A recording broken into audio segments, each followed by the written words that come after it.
ఈరోజు నేను తాడేపత్రి నియోజకవర్గం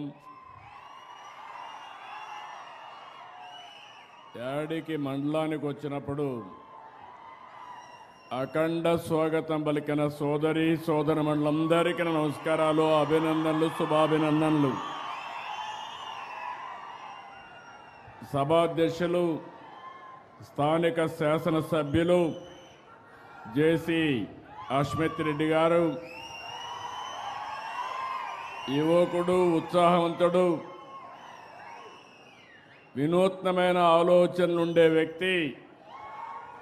మీరందరూ కూడా పూర్తిగా సహకరించండి.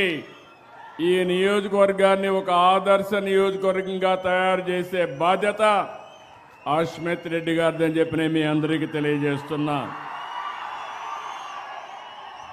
గౌరవ పార్లమెంటు సభ్యులు గౌరవనీయులు అంబిక లక్ష్మీనారాయణ గారు ఒక వెనుకబడిన వర్గాల ప్రతినిధి, మీ అందరికీ అందుబాటులో ఉంటాడు. పార్లమెంట్లో కూడా నేను చూస్తున్నా గట్టిగా పోరాడుతున్నాడు. అలాంటి అంబిక లక్ష్మీనారాయణ గారికి, సహచర మంత్రివర్గ సభ్యులు నిమ్మల రామానాయుడు గారు, పయ్యావుల కేశవ్ గారు,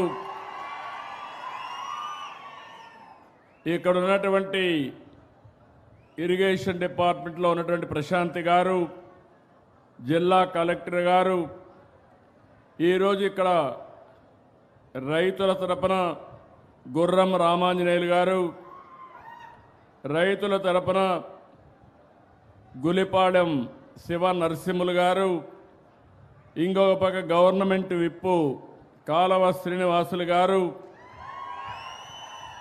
సాగునీటి సంఘాల అధ్యక్షులు ఈ నియోజకవర్గంలో కొట్టం నాగేశ్వర్ గారు, డిస్ట్రిక్ట్ ప్రెసిడెంట్ అయినటువంటి సాగునీటి సంఘాల అధ్యక్షుడు కొర్రపాటి శేఖర్ గారు,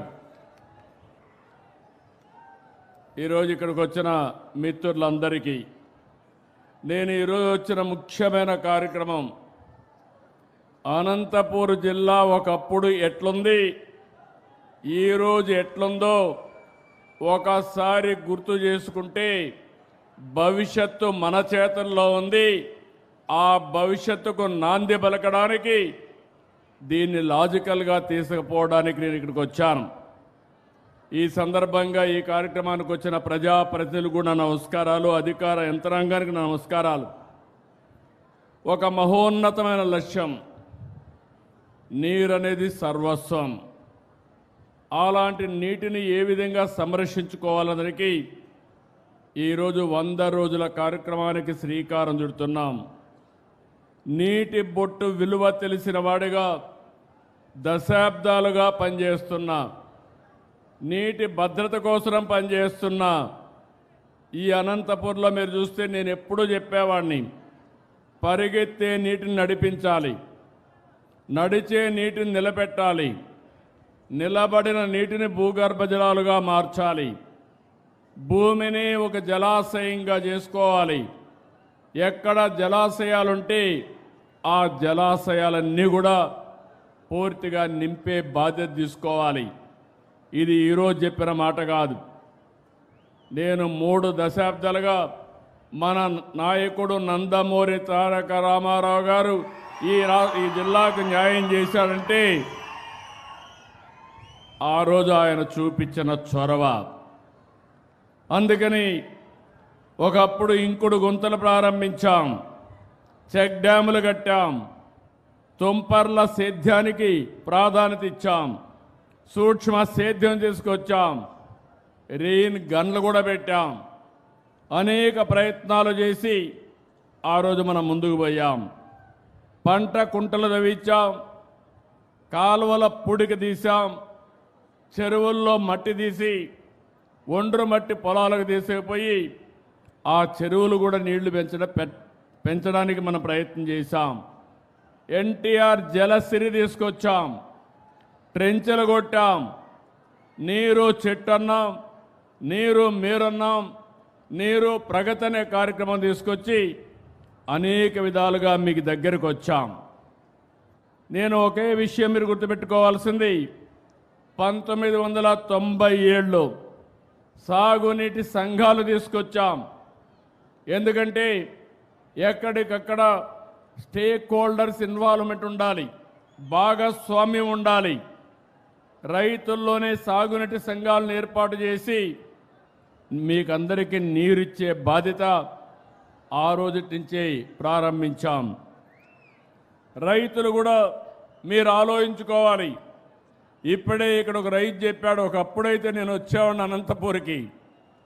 వచ్చినప్పుడు ఎన్ని సమస్యలు అంటే 10 సంవత్సరాల్లో 8 సంవత్సరాలు పంటలు వచ్చేటివి కాదు, నీళ్లు కూడా సరిగా ఉండేటివి కాదు.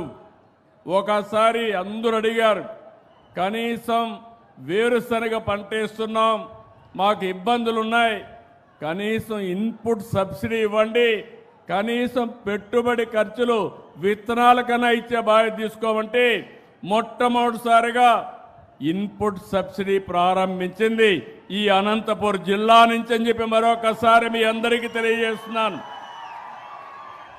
తమిళలో మీరు కూర్చోవాలి. ఆ మధ్యలో ఉండే 10 మంది కూర్చుంటే వెనకాల కనపడుస్తుంది. సిట్ డౌన్, అందరూ కూర్చోవాలి. మీరు మధ్యలో ఉండేవాళ్ళు లేస్తే వెనకాల వాళ్ళు ఏం కావాలి? కూర్చోండి, ఆ గుండాళ్ళందరూ కూర్చోండి, పక్కకు రండి. అదే మాదిరిగా ఈరోజు ఇంకొక పక్కన మీరు ఆలోచిస్తే ఈ అనంతపూర్కి వచ్చినప్పుడే డ్రిప్ ఇరిగేషన్ వచ్చింది. నీళ్లు సద్వినియోగం చేసుకోవాలని 1 ఎకరాకు వాడే నీళ్లు 2.5 ఎకరాలకు వాడుకునే అవకాశం వస్తుందని మైక్రో ఇరిగేషన్ తీసుకొచ్చాం, డ్రిప్ ఇరిగేషన్ తీసుకొచ్చాం. ఆ రోజు నేను ఒకటే మాట చెప్పాను, అది పెట్టుకునే శక్తి రాయలసీమలో లేదు కాబట్టి 100కి 90 రూపాయలు నేనే సబ్సిడీ ఇచ్చి 90%తో డ్రిప్ ఇరిగేషన్కి సబ్సిడీ ఇచ్చిన ఏకైక ప్రభుత్వం ఎన్డీఏ తెలుగుదేశం ప్రభుత్వం. నేను ఎప్పుడో మీరు చూస్తే జాతీయ స్థాయిలో వాజ్పేయి గారు ప్రధానమంత్రిగా ఉన్నప్పుడు మైక్రో ఇరిగేషన్ పైన ఒక రిపోర్ట్ ఇచ్చాను. అదే ఈరోజు దేశంలో ఒక ఆదర్శం, దాన్ని అందరూ ఫాలో అయ్యే పరిస్థితి వచ్చారు. ఈరోజు మైక్రో ఇరిగేషన్లో మీరు చూస్తే దగ్గర ఈ సంవత్సరం 1,26,000 హెక్టార్లో మైక్రో ఇరిగేషన్ పెట్టాం. దేశంలో నెంబర్ 1గా మనం ఉన్నాం. 1030 కోట్లు ఒక్క మైక్రో ఇరిగేషన్కి మనం పెట్టుబడులు పెట్టే పరిస్థితికి వచ్చాం.